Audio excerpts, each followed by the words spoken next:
good morning. Happy Thursday, PASW staff, clients, friends joining us. So, off Monday. So, you didn't see me Monday. So, again, this last Monday and this coming Monday, no new assignments. So, we're just going to be revisiting, relooking at some classes. Today, we're going to go back to something that we looked at. Very important movie, and this is part of film history and film music and all that kind of stuff. So, we're going to take a look at the 1983 film, The Right Stuff. On October 14th, 1947, Captain Charles Yeager shattered the sound barrier, propelled man into the future, and the search began for a new breed of men. Men who were fearless. You've heard about our project. Sounds dangerous. It's very dangerous. Count me in. So it's an adaptation of Tom Wolfe book, and it kind of looks at the 15 years of the American space system, space program, and it focuses on the lives of all of these astronauts, and they're the Mercury 7, and they're kind of the first human space team that goes into space. And so it's a historical dramatic film directed by Philip Kaufman, and it's fun. We're going to be looking at a scene that's going to be, it's a very short scene, but I think it's going to be a cool little exercise. So let's go over there. We were in Brooklyn with Saturday Night Fever. Let's go down south. So this is where they, in real life and in the movie, this is where the astronauts take off in Florida. So they consider this a box office failure because it grossed about 21 million, and the budget was 27 million. But it's critically acclaimed. It was nominated for 8 Oscars, and it won 4, including Best Score, which we'll take a look at in a little bit. So this movie comes out in 1983, and I like to look at what's going on in 83. 83 was a year for space and science fiction in a way. That's when we get the first female in space in 1983 with Sally Ride. So that's exciting. Mario Brothers. We finally get Mario Brothers video game. Nintendo releases it in Japan in July. And then the first mobile phone, the first cell phones in 1983, introduced by Motorola.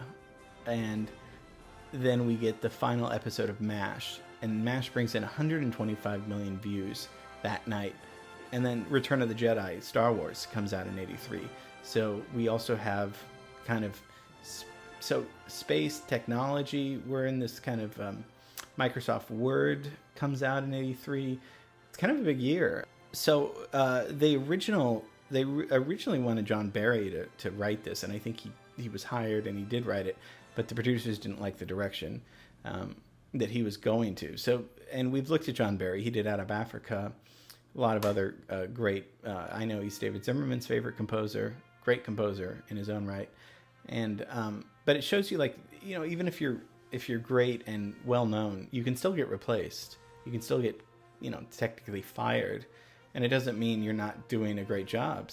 Many times, people just want to go with a different direction. And so Philip Kaufman called up Bill Conti. Bill Conti is a composer that we looked at. If you remember his famous score, "Gonna Fly Now" from Rocky, and we did the staircase scene from Rocky, so we're already familiar with this guy's music.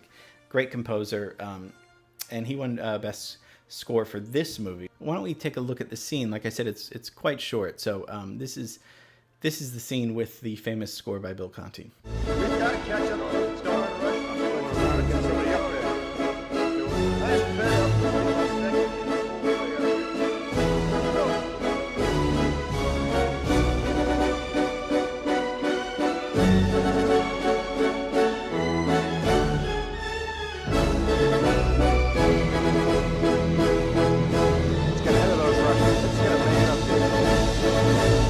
Pretty epic, right? I mean, you've probably heard that before.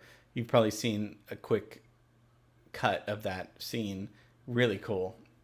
Great, big sounding music. Perfect for that. But what's the scene? It's just guys walking. When you break it down, it was probably just a very, not boring day on the set, but I mean, it's literally like, okay, let's get you guys ready.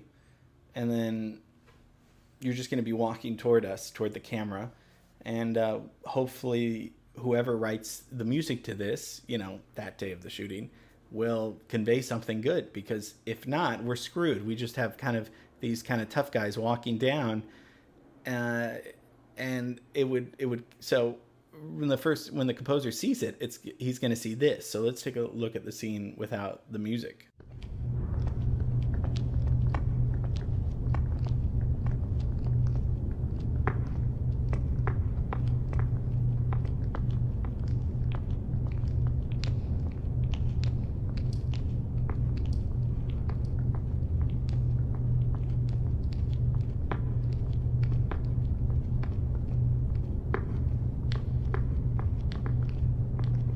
So I just put in some Foley sound walking and, the ambience of the hall.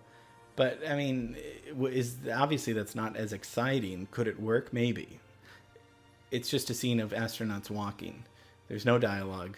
They have expressions on their face, of course, and they're strutting, kind of like Saturday Night Fever, where he's walking down. This is another scene where you think about it's iconic, but what makes it is really kind of the music going on, right? I try to look at scenes for our purposes where there's not a lot of dialogue. It's also harder to take out music, obviously, and impossible actually to take off music when there's dialogue.